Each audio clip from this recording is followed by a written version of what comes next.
Hi guys! Today is magluluto tayo ng grata ng choux flour o cauliflower. Ano?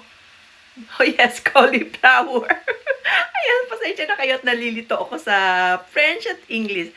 Cauliflower. So, umpisa na natin. Ayan, una kong nilaga is yung cauliflower para malambot na siya. So, ayan, malambot na siya. So, atin ang ilagay sa ating tray at paghiwa-hiwalayin na natin yung ating cauliflower. Ayan, at the same time is, higitan na natin itong lardong o yung ating pork. Ayan.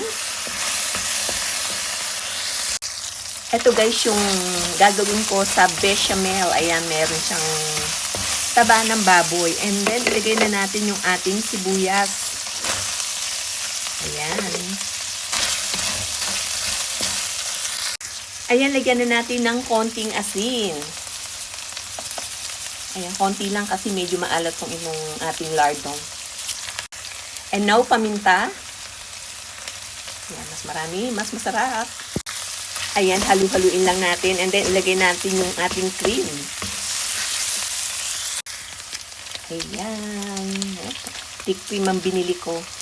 Tapos, lalagyan ko ng konting milk. Ayan, halu-haluin lang natin ng konti. And then, lagyan na natin ng konting milk. Ayan, para madagdagan yung sauce. Okay. Okay, ayan, nalagyan na natin ng Knorr cubes. O, ng buyong. Ayan, chicken cubes. Halu-haluin.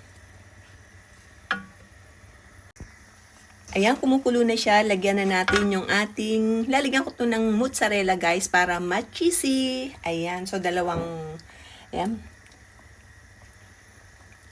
Okay, tunawin natin yan. So ayan na, tunaw na yung ating mozzarella. Ilagay na natin sa ating choux flour ang ating sauce. So ayan, makikita nyo na hiwa-hiwalay na yung ating cauliflower. So, ilagay na natin yung ating sauce. Ayan. So, ikalit lang natin mabuti. Ayan. Ganyan ako magluto ng gratas. Okay. And then, ilagay na natin yung ating cheese. Ayan. Idugod lang natin mabuti ang ating grated cheese. Ayan. Kalat natin para maging cheesy talaga. O, diba? And then, isalang na natin sa oven.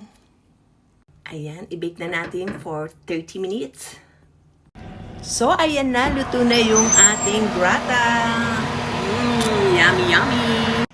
Ayan na, luto na yung ating grata. Yummy, yummy. Kain na na.